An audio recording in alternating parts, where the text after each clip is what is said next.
Well, hello out there. Please do join me. I am live and in color, literally, and very happy to be able to be seen for this particular purpose of seeking the public's help in researching an under-researched area of medicine, holistic medicine. So I know that I am live here on TikTok. I'm also recording for YouTube, and this video will actually go up live today. So please share this feed because we're going to really dive into some issues that have been under-researched. And the most important thing, y'all, the research is literally not researching. How often, and again, bring people in, tell them I'm here, tell them the purpose of this particular feed. I'm going live here on my platform, Tigress is a Verb, because I do not yet have 1,000 followers on my platform at Above Ground Railroad. So please do follow me at Above Ground Railroad.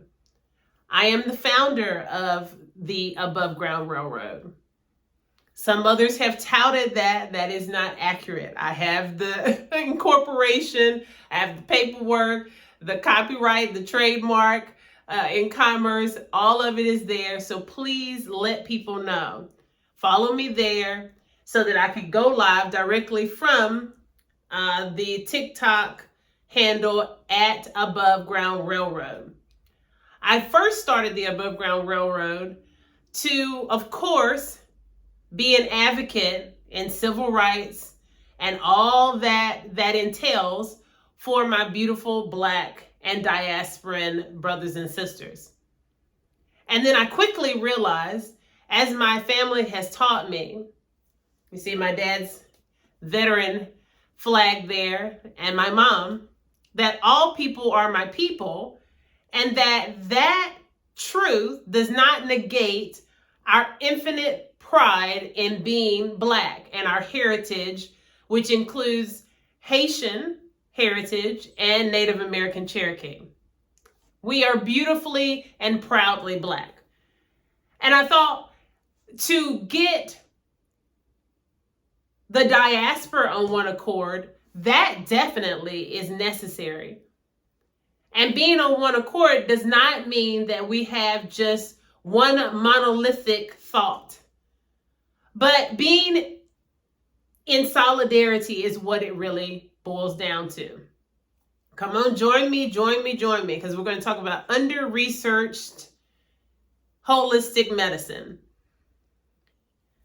And I thought, in order for us to really have this evolution, thank you so much, this evolution of mankind, because again, I'm a scientist, so at the end of the day, we are all effectually on the same level, if you will. If we take away all our prejudices and our belief systems, we are all effectually bleeding red. None of us is an alien god from Pluto, or we are so far detached from that we are all effectually on the same playing field. The reason why I am insisting this and iterating this is because we can't just have, as the saying goes, we can't just have justice in this one area, because injustice anywhere subserves justice as a whole. Again, please share this and please go ahead and start hitting the like button, please. And do follow me at the Above Ground Railroad. And I'm going to look back and forth because, again, I am also recording for YouTube. So why, Tigress? Why are you saying that the research is not researching? Literally. You know how you say the math is not mathing, and it's become this this new thing. I do need to tell you it's not new. These have been colloquialisms that have been used well before I was born even. The people are not peopling, the play on words. But nonetheless, research is literally not researching. Why are you saying this, Tigress? I keep seeing all of these articles over the years. So I started my journey as a scientist in 1994 after graduating from James B. Dudley High School in Greensboro, North Carolina. I knew as a young child I wanted to be a scientist. I knew that. I used to take samples of creek water, not knowing at that age that they were actually scientifically viable samples that I found this interesting. And thank goodness my mother, she fostered my curiosity and allowed me to even bring my samples into the house and keep them in my little kitchen set refrigerator and monitor them, right? Experimentation, which I learned later, this scientific method. So I've wanted to be a scientist since I was 7, 8 years old and knew that. I am now 46 years old. 1994, prior to 1994, I have participated in umpteen science fairs, as you can imagine, for a student who's so interested in science. I took courses at Weaver Education Center, which is a vocational center that allows for those advanced courses that are not taught directly at the schools. Those of you from the area, the Triad, you know exactly what I'm talking about. I took astronomy.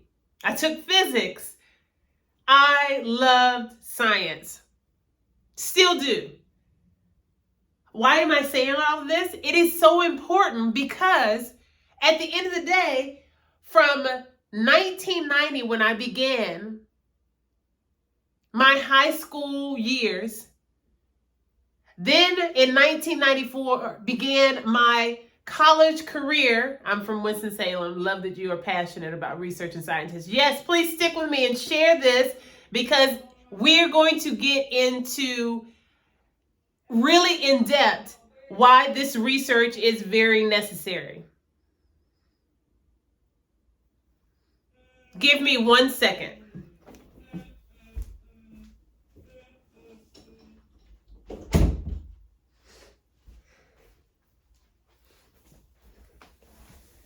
What you hear is my son is also in the room. I'm in my home office, just so you know. And once again, I am recording both for TikTok live and I'm recording, I'll show you now. I'm recording here for YouTube so that this video will go up live today. Okay.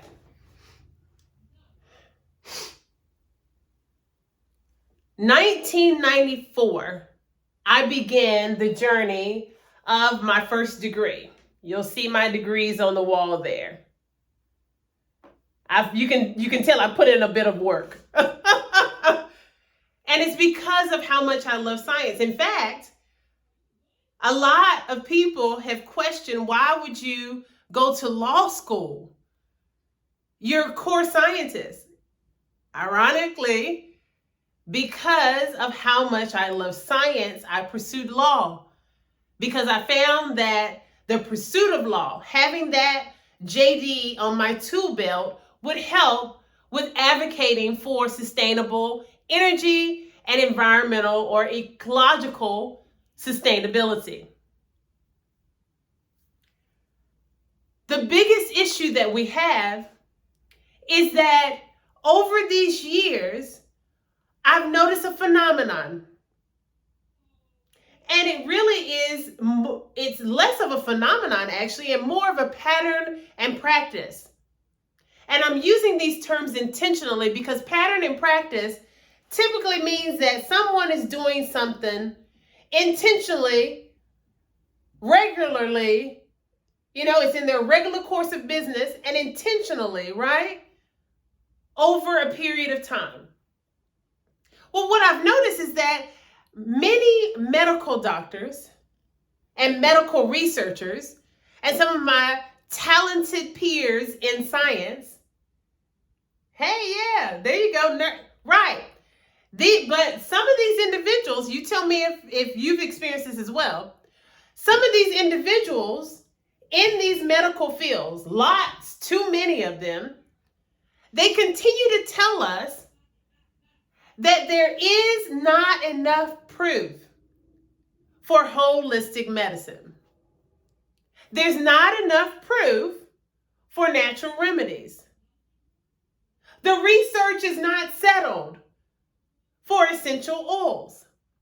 The research is not settled for shea butter. The research is not settled for okra water. The research is not settled for vitamin C. The research is not settled for vitamin D. There's not enough research.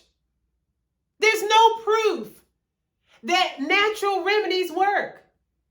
How many articles have you seen yourself? As a scientist, you can imagine I've seen way too many, hundreds over the course of my career, which began when I was 17. If we don't count my high school years, I graduated at 17. From 17 until 43, that is nearly 30 years of working specifically in my field straight through. 30 years. 30 years. 30 years. And some of you just during the pandemic, you've learned about how medical doctors, some nurses, other medical professionals, researchers, biochemists, microbiologists, they all, not all, but the ones, when I say they all, those who are in the group of society, thank you so much, those people who we entrust, we believe generally in our scientists, and they've lost a lot of faith because during the pandemic, there was too much inconsistent information. Now, I can tell you my point of view. We're not going to discuss that in great detail right now.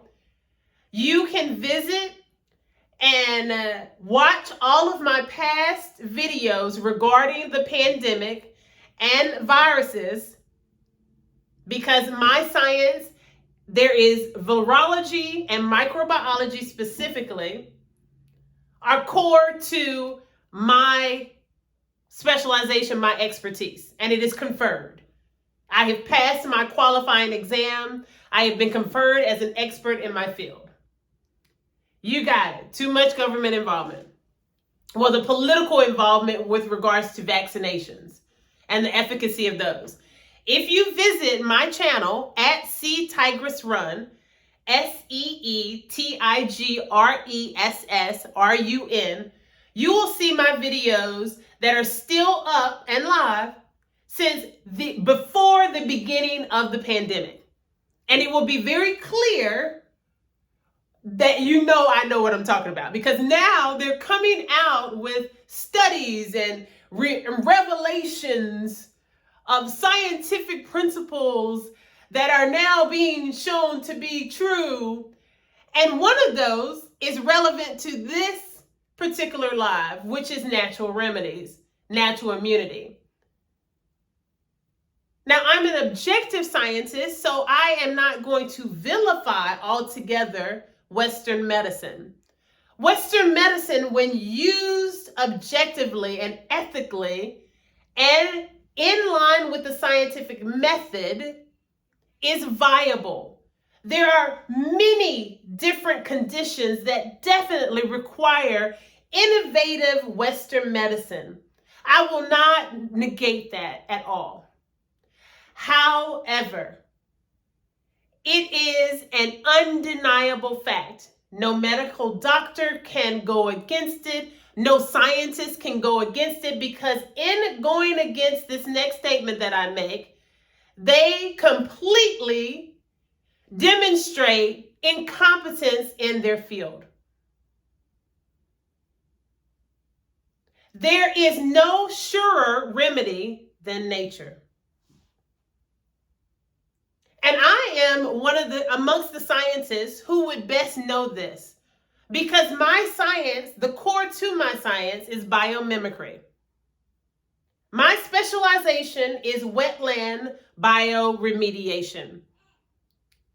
If you're not familiar with the terms, just look at the root words. Bio meaning life, mimicry, like you would mimic. Now, this term is very new. Ironically enough, this term was born on the campus of North Carolina A&T State University in the Natural Resources and Environmental Design department, where I was taught.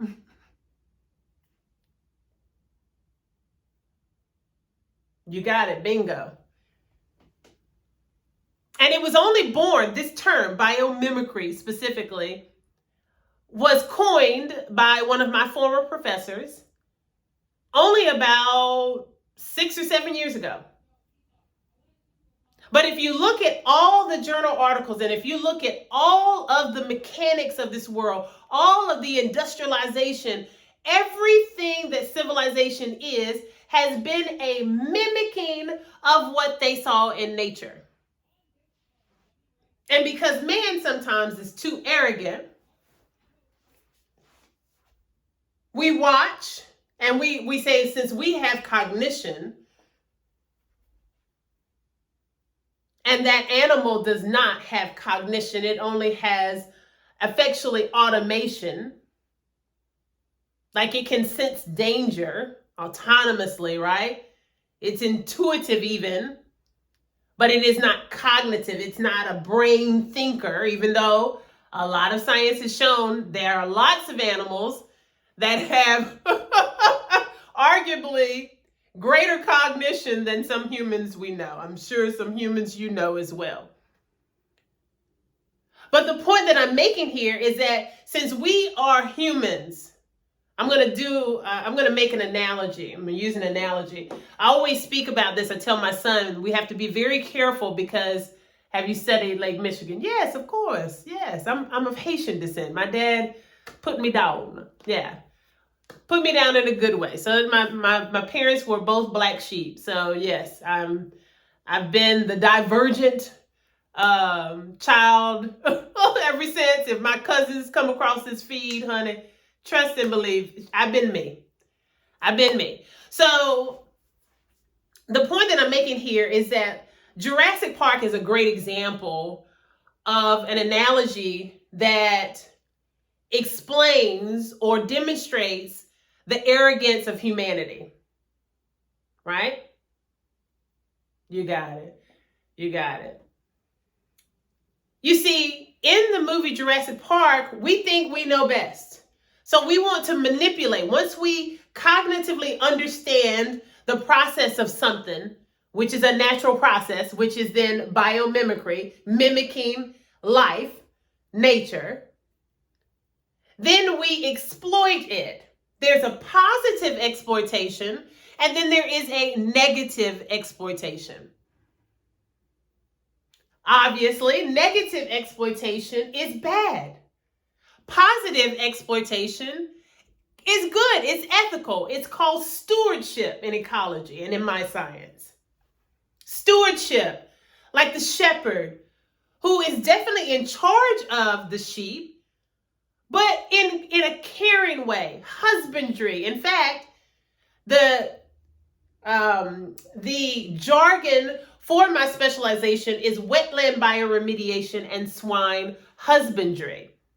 Those of you who have come up around farmers or you're familiar with this area of science, and you know what I'm talking about. And we're not talking about the husband that beats his wife. Not that type of husbandry. We're talking about husbandry, like I'm going to care for you well. I'm going to make sure that your well-being is important, that you're well taken care of. Stewardship.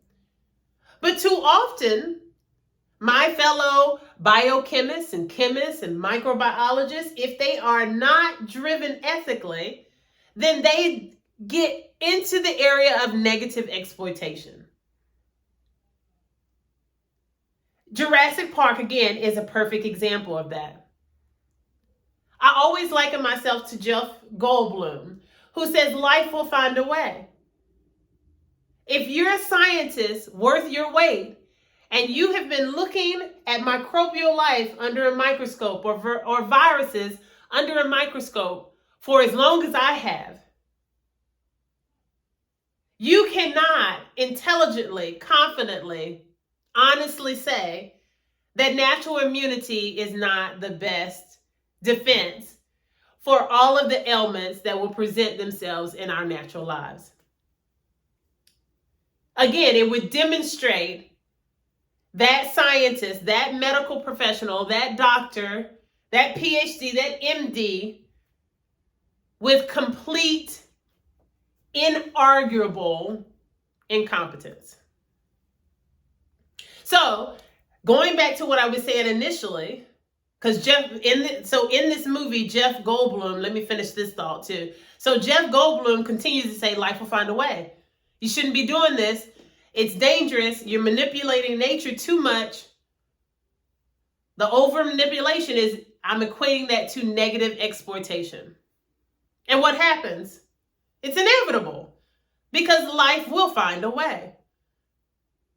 And we describe it in different ways. Life, nature, biology, all of these are synonymous. Viruses, whether it's still, it's not yet settled in science whether viruses are alive or dead based on our interdisciplinary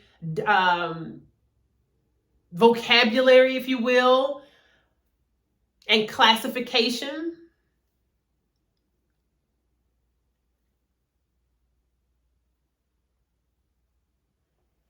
And I'm reading.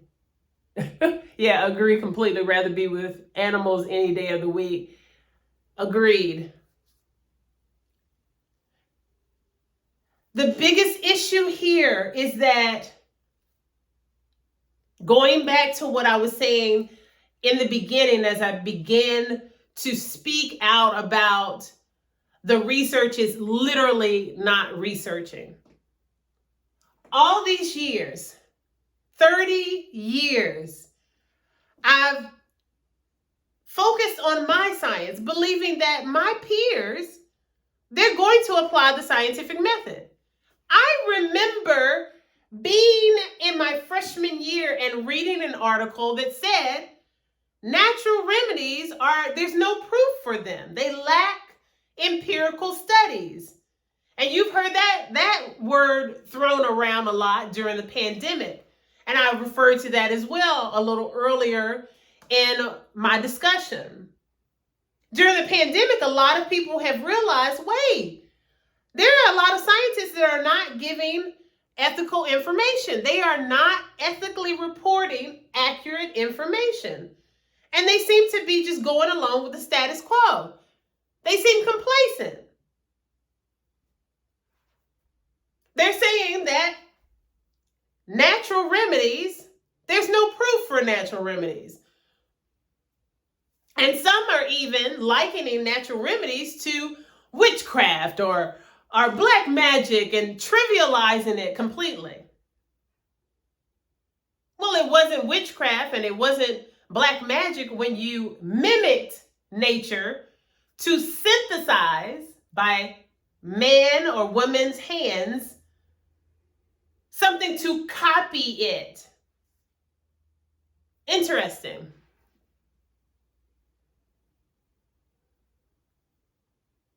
Vitamin D occurs in nature. Niacin, niacinamide, B3, B2, riboflavin, they all occur in nature. Zinc, iron. So how is it that zinc and iron there's no proof. There's that zinc as a supplement is viable for your health. What? But you're bottling it. Polar bears more now than ever with global warming. Exactly.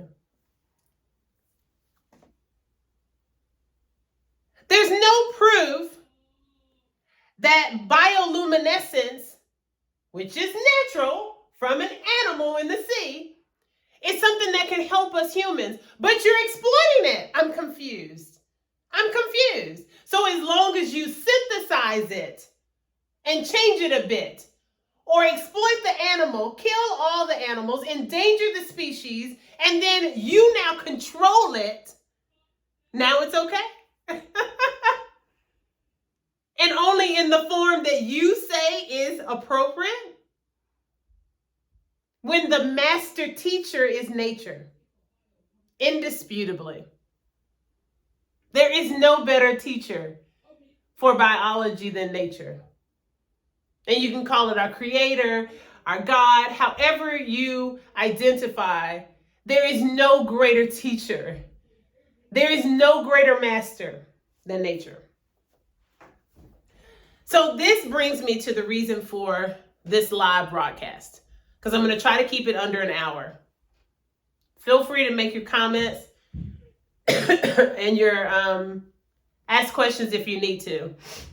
I need you to help me to raise the roof on labs for researching what they say is under-researched and thus no proof of holistic medicine. I've been waiting, trying to figure out when is the good time to make the start, to launch the crowdfunding campaign. When is a good time? Well, last night, I came across yet another article, another journal article. And this article was increasingly worse than the others. It was a full-on attack of the infinite intelligence, the inescapable intelligence of nature.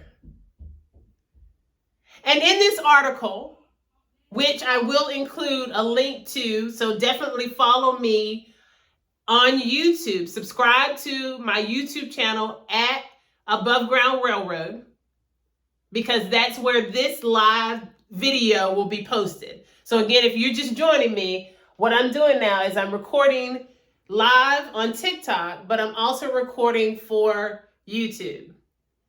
Okay? So please subscribe on YouTube at Above Ground Railroad. Subscribe on TikTok at Above Ground Railroad so that you can help me go live on that platform specifically. I've had to use my other platform, which is here, Tigress is a Verb, in order to bring this, to broadcast this message. So please share this and let people know. In this article, a doctor goes on a rant, a full-on attack of every supplement or every natural mineral, naturally occurring chemical compounds in our bodies. And I am blown away, completely taken aback. And he is nullifying the validity of all of these things. How do you nullify the validity of hydrogen peroxide when it is produced naturally in our bodies?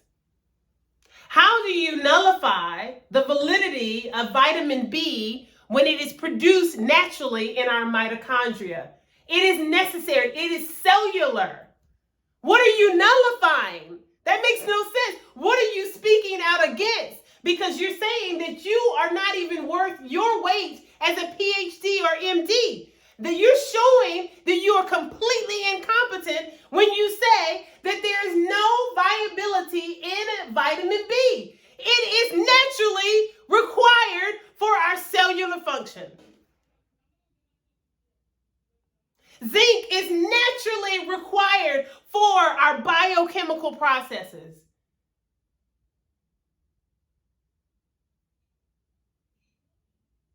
That's like someone telling you, don't ever drink water again. Because there's no research that proves that we would have to drink water to survive. Of course not. Because it's only cellular, honey. You do your best with dehydration. You let me know how that goes. You do your best with malnutrition. You let me know how that goes.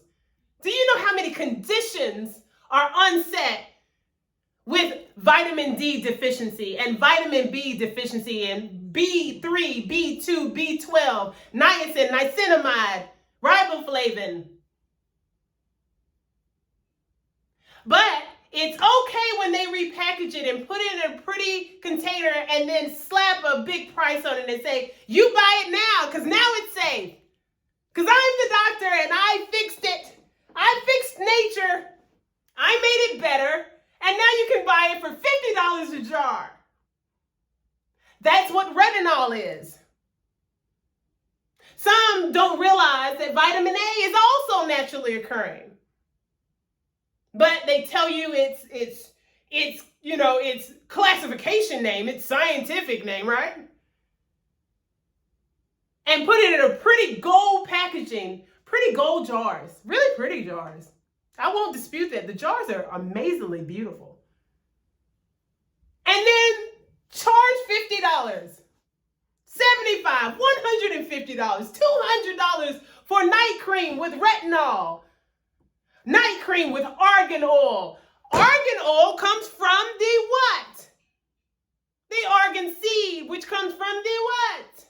The tree, which is a fruit tree. But yet, according to these doctors, it is inviable. It is insufficient. There's no proof that argan oil is beneficial, but my jar of argan oil is. My synthesized, resynthesized, improved, re-engineered. That is the viable thing. Buy the one for $100. That off the tree, don't touch that, honey. That's dangerous to you. Because there are no empirical studies that show that it will work and help your ailments. How ridiculous is that? We all know that it is ridiculous. You hear it and you read it. And you don't need any of these degrees on the wall to know that something is wrong with their assertions.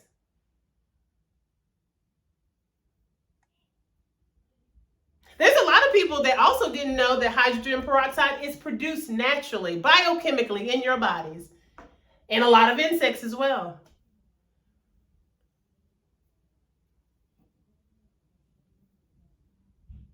But they have isolated it, put it in a bottle, sell it to the masses.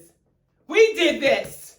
We MDs, we did this. We biochemists, we did this.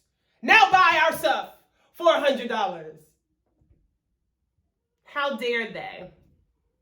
And I'm calling them out as a fellow scientist at the doctoral level. You can't challenge, they can try to challenge the general public and say, hey, you general public, you don't have a master's degree. Oh, and if you do have a master's degree in science, you don't have a medical doctorate. You don't have a philosophy doctorate or doctorate of research. You don't know. Oh, measly public, you don't know. You have to listen to us. There's no one out there that can challenge us. You got it. Insects produce it. But when they bottle it as antifreeze, it's their design. It is the men who isolated the chemical compound, and then reformulated it, and then decided it's antifreeze. It's antifreeze, and I created it. I've got a patent, and I'm the shit. How dare anyone else even think that? Nature, laugh at nature, ha ha ha. I did that. I am man. I am human. I have brain. I'm smarter than nature. But your whole MO, everything that we have gathered, down to mechanics, the motion of the wheel, the building of structures, physics, all of that it is exemplified in nature. Everything we do is based on what we've seen animals do to survive, or how we have seen biochemical processes in this world. So it's especially arrogant for any MD, any PhD in applied sciences to tout themselves above nature. So for these 30 years, because you probably know where I'm going with this now. For these 30 years, I've sat back and I've been, well, not sat back. I was in my world. I worked as a ranger, national park ranger, resource education ranger, and lead scientist for the Student Conservation Association at Shenandoah National Park and Oregon Pipe Cactus National Monument. Worked as a lead scientist at Savannah Riverside Nuclear Power Plant. Worked as a lead scientist for my own company for consulting. Worked for a private company researching pesticide leaching for residential applications of pesticides, what you spray on your lawn. And I'm doing the work because I'm like, oh, yeah, I read that article, 25 years ago. Someone said there's no research to prove, no empirical studies to prove natural remedies. Oh, there will be some scientists on top of that. I don't need to worry about this because this is simple. This is scientific method. This is stupid, simple stuff.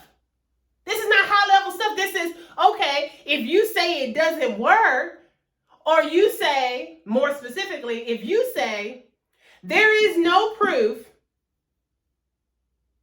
that zinc as a supplement is helpful to human immunity, increasing human immunity, building, strengthening human immunity. Well, the scientific method says, and that's what we're all bound to, MDs, PhDs, scientists even with a BS degree or a master's degree, anyone in applied sciences, we are, our Bible, quote unquote, and please don't come for me because I'm not trying to negate the Bible. That's not what I'm saying. So maybe I'll use another word. But for my field, our hinge pin, our underpinning, our core guiding force is the scientific method. And the scientific method, what did you say? I see the folded flag. Thanks. No, it's my dad. Thank you very much. I appreciate that. Yeah, thank you. The guiding force here is the scientific method. And it's simple. The scientific method is stupid simple. It says if there is not enough proof, if there's a problem, there's a question that is unanswered, first we write down all the questions that present themselves when considering the problem. Okay, so we're talking about zinc. We don't have enough research to prove that zinc actually helps build immunity. Okay, so then we create the questions. Okay, and then we set up the study. Okay, so then we say, all right, let's test zinc at different doses for different health groups, different groups of persons with different conditions in a safe environment. We then petition the International Research Board, which then makes sure that the study is developed properly for the safety of humans, which is normally going to be tested, unfortunately, on animals in some regards, right? And there are other regards where it can be safely done with humans when we're talking about medical research, right? So we do this in an ethical fashion because I've done it. I've conducted research on animals, but we did it in an ethical fashion where the animals were not ever harmed. And actually, these hands, I have injected baby pigs with iron. Here, you know what? That's another thing right there. That's another thing. I'm glad I recalled that. Now I hope you heard. Come on close. Come close. Because I hope you heard what I just said. And I used to speak about this when I was younger because people would say, well, oh no, you shouldn't eat hogs because they are the nastiest animal and blah, blah, blah, blah. And I was like, no. I actually, my expertise is swine husbandry. And so that's not just lip service. It didn't mean that I just kind of, waved at the pigs as they walked by. Oh, oink, oink, oink, oink. No, that's not exactly what happened at all. Quite the opposite. I was extremely hands-on on the farm. I helped with breeding, literal breeding of the spiral penis of a hog to another pig, helping the process of gestation, helping with the birth of the piglets, helping to care for the piglets. And amongst our care duties, because the same be said about foster, yes, it can.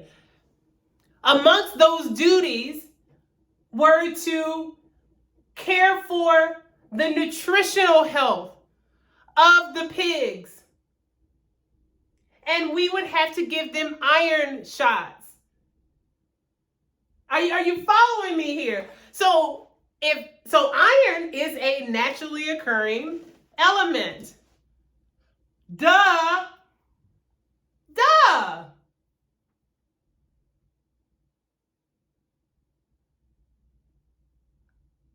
And if we had to give it to hogs for their nutritional health, why wouldn't that be important to humans? We are all life. We are all biology on this planet. It is a closed system in an open system called the universe. And it is well settled in science that in a closed ecosystem, and I'm talking about ecology, excuse me for inserting economics there. Some of you know I have a master's degree in economics as well. Why do pigs go feral so quickly? They do not. Pigs have a natural gnawing. It's much. So what you're referring to is this autonomous need to manage their teeth, if you will.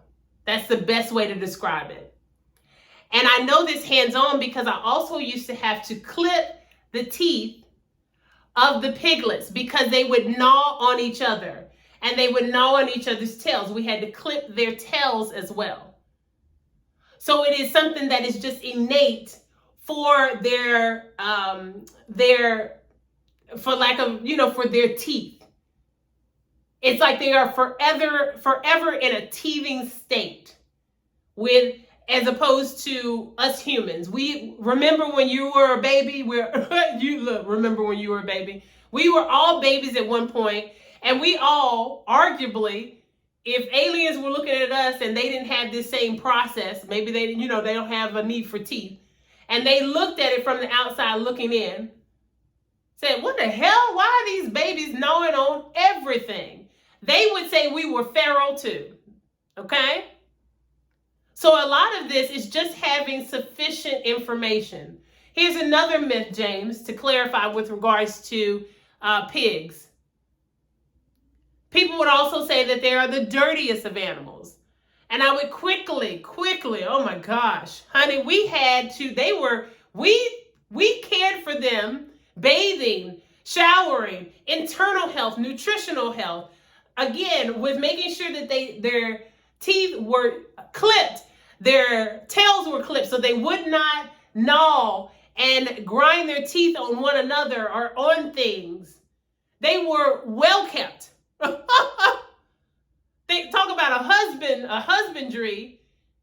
The wife was well kept. The pigs were well kept.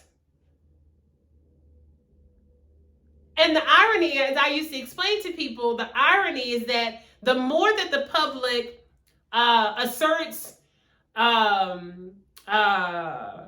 discontentedness or anger against a particular livestock, that then translates into stricter policies for that particular livestock production. So the irony is that over the years, and now you're gonna say, damn, Tigress. So over the years, and I've told, and my family, they eat my closest family members, they literally, still to this day, I wish some of them were in this feed right now. They will literally send me a text and ask me things very quickly with regards to dietary changes and agricultural production because they know I know. So what I'm referring to is that I explained this to my family a long time ago and my friends and my colleagues. So they've had the benefit of this knowledge for quite some time. And I said, so the livestock operation that is under the most scrutiny, honey, that's going to be the safest thing that you should eat. The reason being is because that drives policy. And at the end of the day, big agriculture, big ag, they want their money. In my field, we have a saying that whoever rules the agriculture rules the culture. They control the culture. So they don't want you. It's bad for business, as you see. It's bad for business for everyone to go vegetarian and vegan. So they want to do things in an ethical and safe practice and have it sustainably done and have the public view them as, oh, okay, you're a good company, so I'm going to buy my chickens from you. I'm going to buy my bacon from you. I'm going to buy my sausage from you. Do you understand? So for many years, no one was paying attention to chicken. Y'all weren't arguing about the agricultural poor practices of how, and I told my family over the years, I said, the chickens, they are the nastiest of the animals when you're talking about livestock production because they pile them up in these cages. So many. And this was years ago. This is when I was a freshman in college working at North Carolina A&T's swine farm. They piled them in and they would defecate on themselves. And I said, y'all keep that in mind because go ahead and eat the hog, honey. Eat the hog because we over here, we treating the hogs like they human babies. We're caring for the hogs very well. They're well taken care of. I was a real life pig husband, if you want to use some funny words to describe it. Thank you. I learned a lot. Absolutely. When we, for all of us, you may know some things I don't know. That which I know, I want to share. And I want us to get on the same page so that we have the benefit of that knowledge because knowledge is truly liberating. Knowledge is tied directly to our health and our wealth and our mental. We need it. So for all these years that no one was paying, everybody was arguing about, oh, the hog is nasty. And let me clarify this because I got off on a tangent and didn't complete my thought with regards to them saying that the hog was so dirty because they roll around in the mud. That was a big thing. Y'all have heard it. We've all heard it. Oh, the stereotypical hog that rolls around in the mud. You want to know why they roll around in the mud? They don't have the natural sweat gland that most other animals do. So they're rolling around in the mud to keep cool because it is cool. The nature of mud is cooler. And so they don't know that they don't conceptualize mud as dirty. They conceptualize it as cool and moist. We know generally mud to be cool, right? And moist and good and soothing. And that's what motivates them autonomously to roll around in the mud.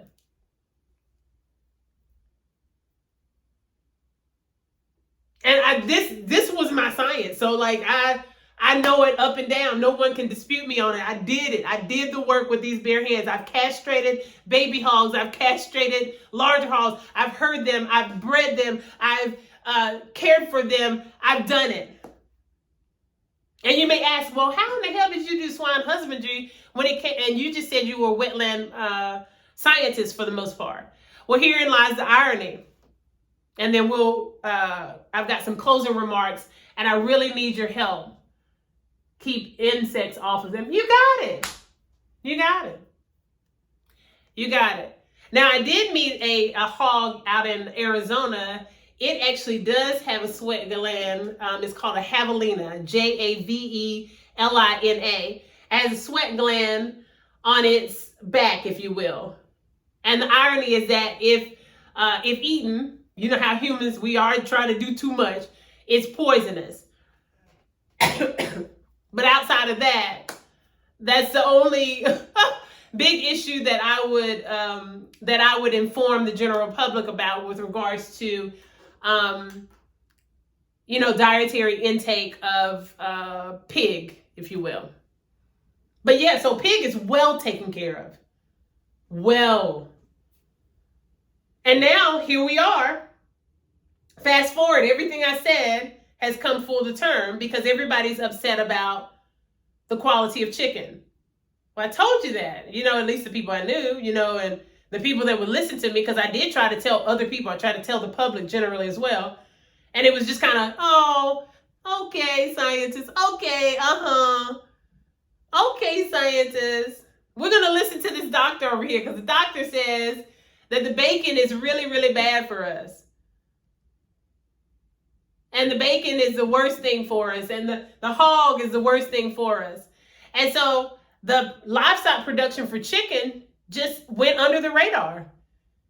And it was it is hands down one of the nastiest type of facilities to visit.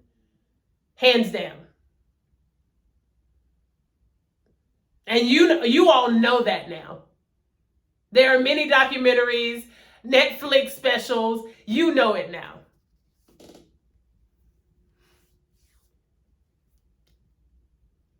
So with all of that said, the ultimate goal of this broadcast is to make sure, let me see here. We got PFAs and fish we eat, they're saying, from Great Lakes. Yep, you got it. Uh-huh. Yep. And I used to tell people that as well. Be very careful because and so don't take this literal. I'm talking about at the cellular level. So I'm not just talking about just your fat, even though it's still relevant. But the fat molecules have the highest surface area. And in science, biochemical processes are rampant on higher surface areas. So if look at any of these articles and you're going to be able to say, oh my God, now this all makes sense.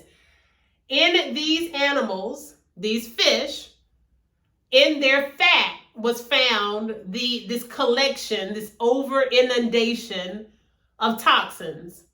And then of course it was transferred to humans who ate it. Look it up. You'll know what I'm talking about.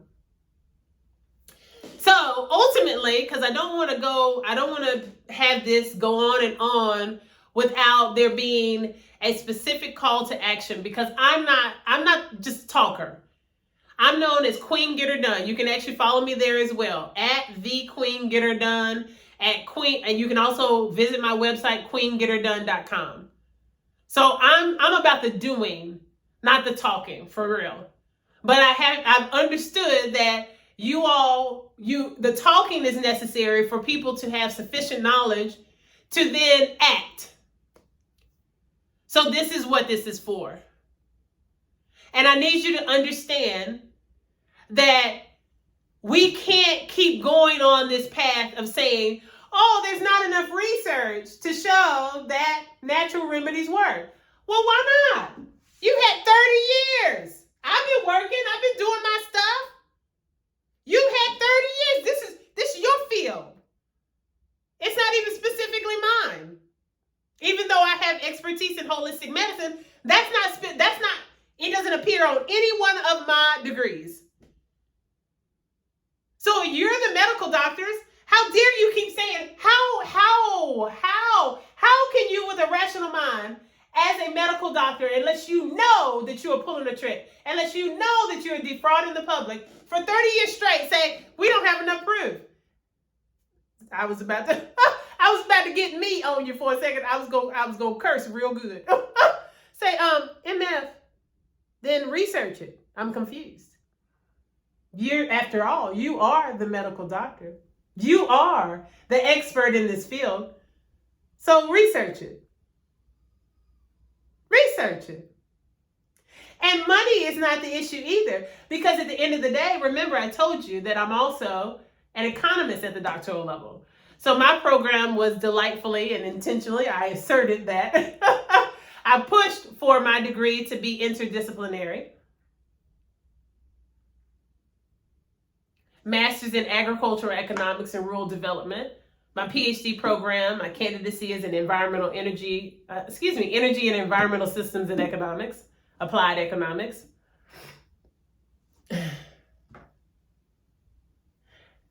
You can make money when you positively exploit nature as well.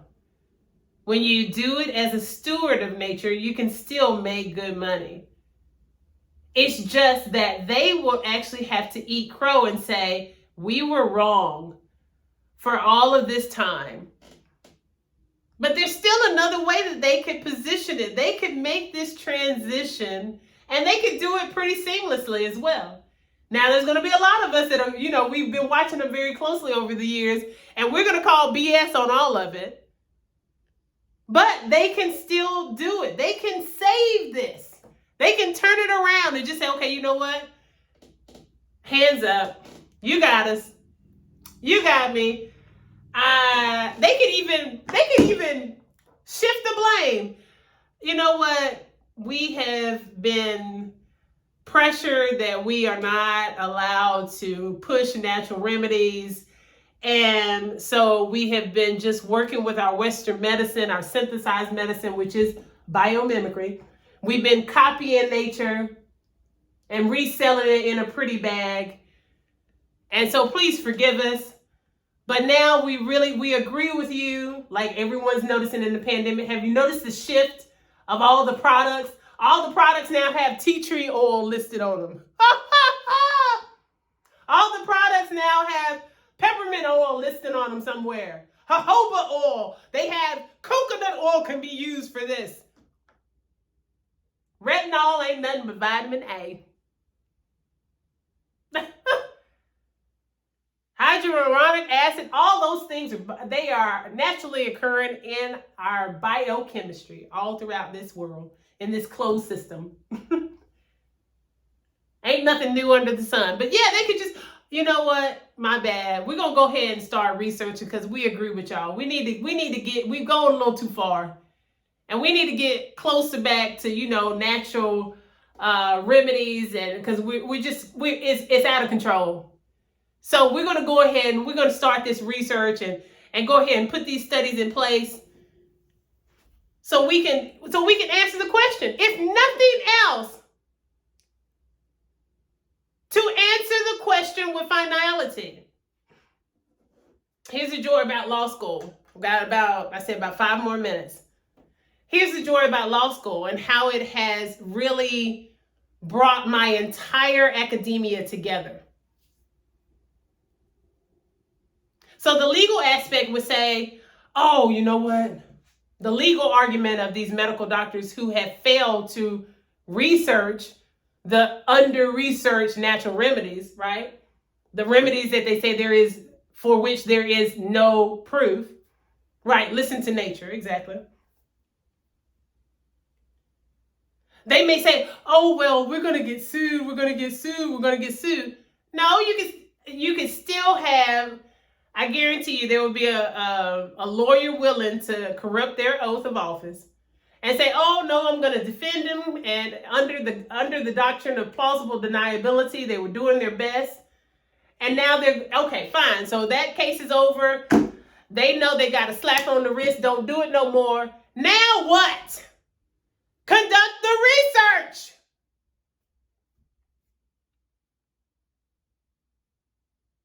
Conduct the research. Stop faking the funk.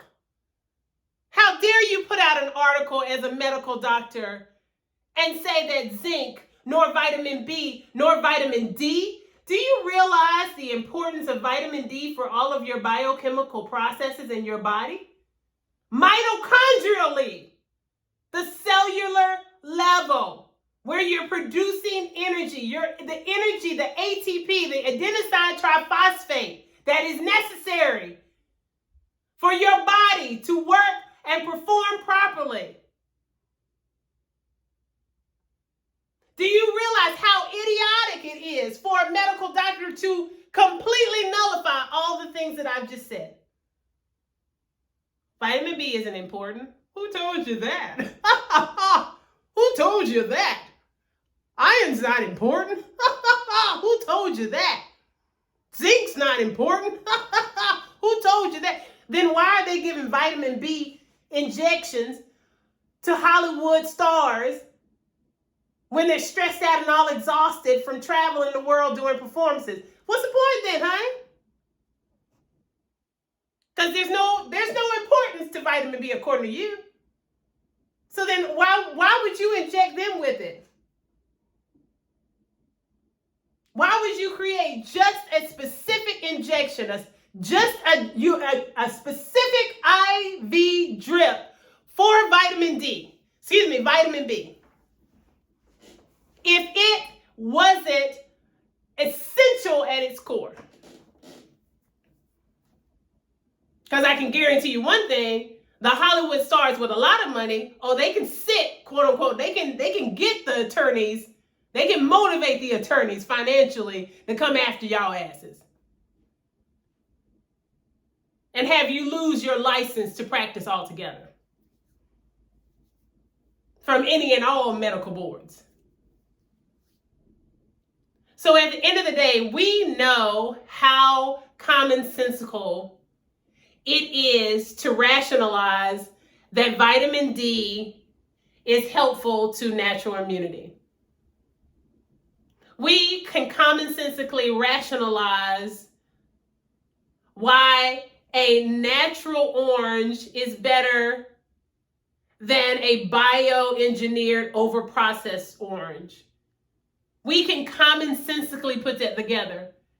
The general public only starts to question themselves when a medical doctor or a PhD comes in and says, oh, no, we don't have enough empirical studies.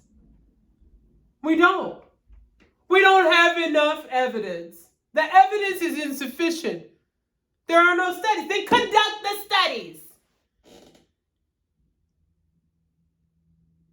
Don't say nothing else. Don't publish another article. Don't publish another journal article, peer-reviewed. Don't publish another article in your medical journal. Don't publish another article in a newspaper. Don't publish another article via a blog.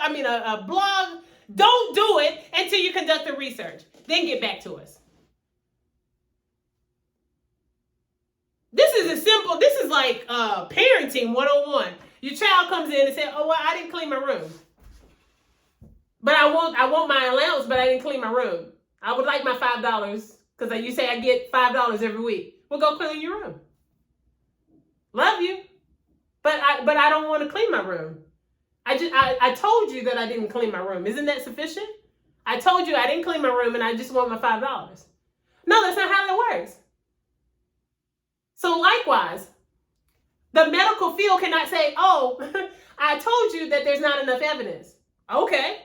Well, then go conduct the research and then provide the evidence, one way or the other.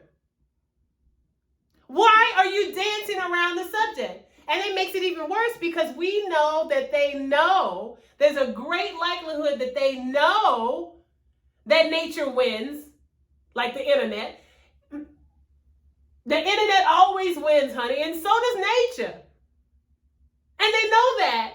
And we know there's a great likelihood that they know that because they keep dancing around the subject. Just conduct the studies. What are you fearful of? That the studies are going to show that there is sufficient evidence that natural remedies are viable. I said what I said, lo dice y que.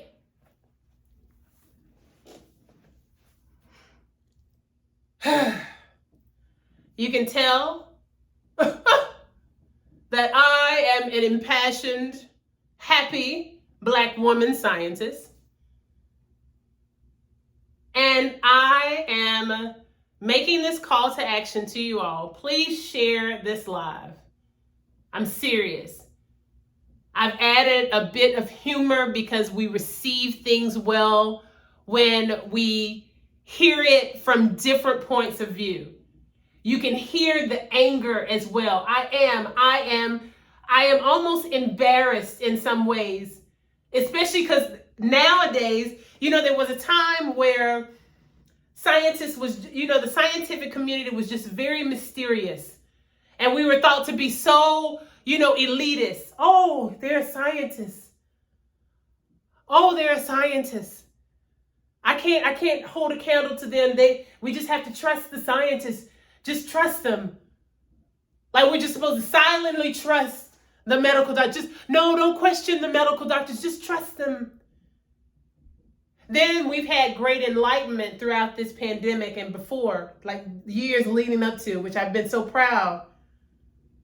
So proud that people have said, wait. Hold on. You've been pushing this just trust me bullshit for years. Why should we just trust you? Because you're clearly not telling us the truth. You're clearly giving us half-truths. So we want to know everything. You need to be transparent.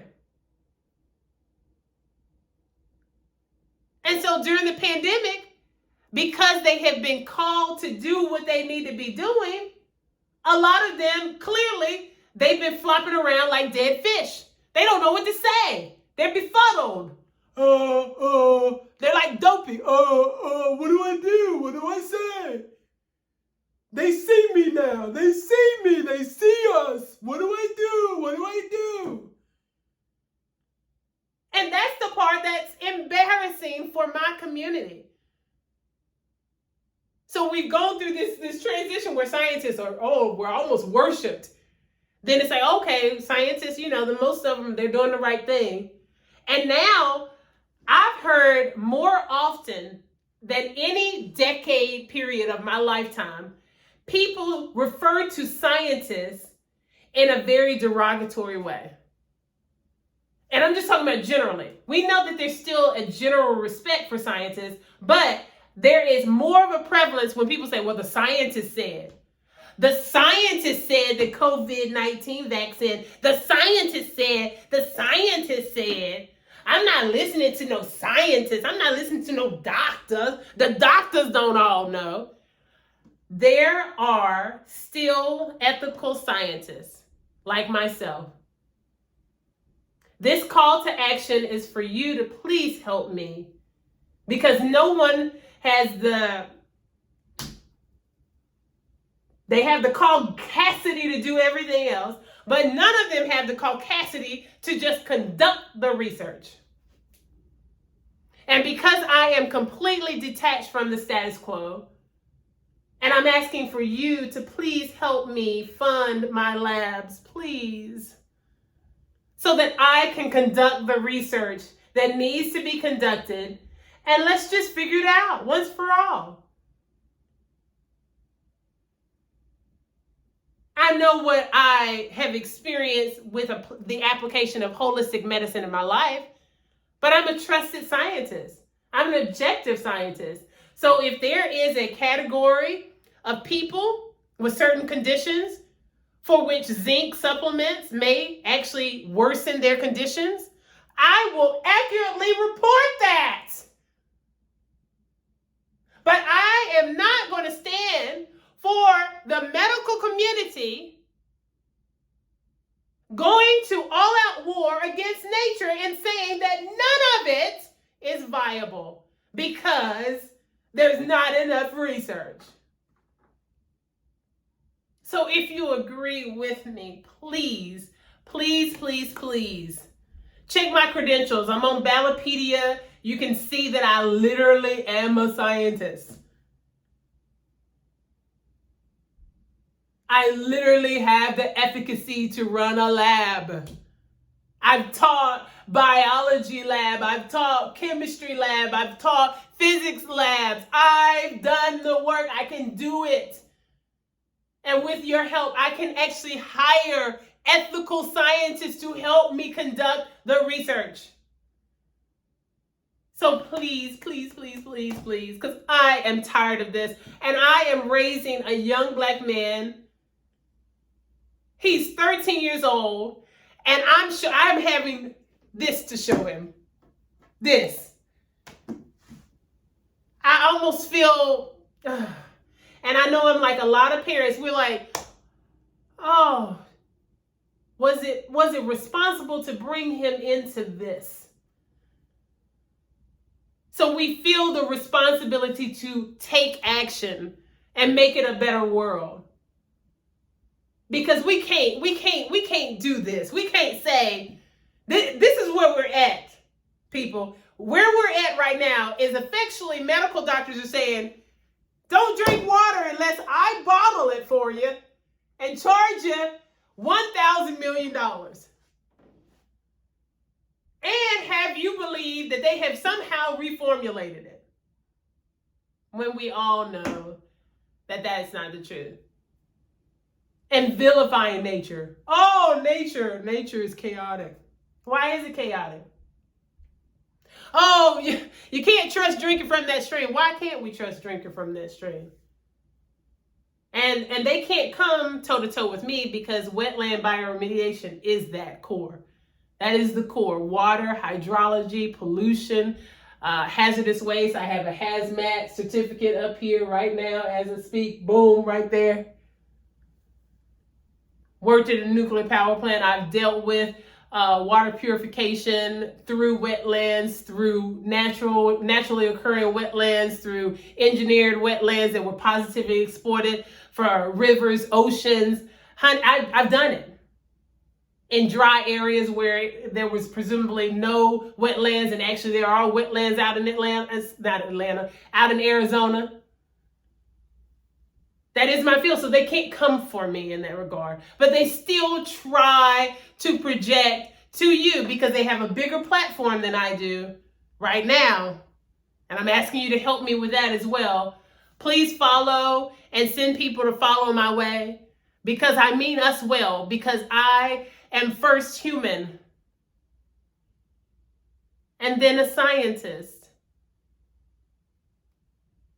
and then a mom, and Black,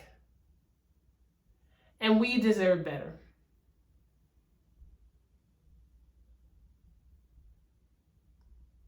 I told myself I was not going to cry.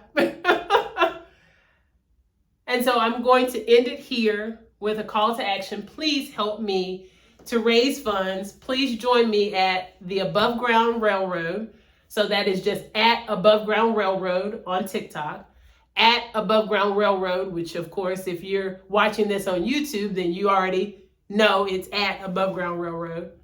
Subscribe and follow my posts. Excuse me.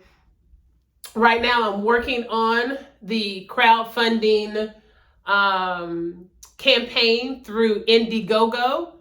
I actually am going to, this was one of the driving factors for recording this video.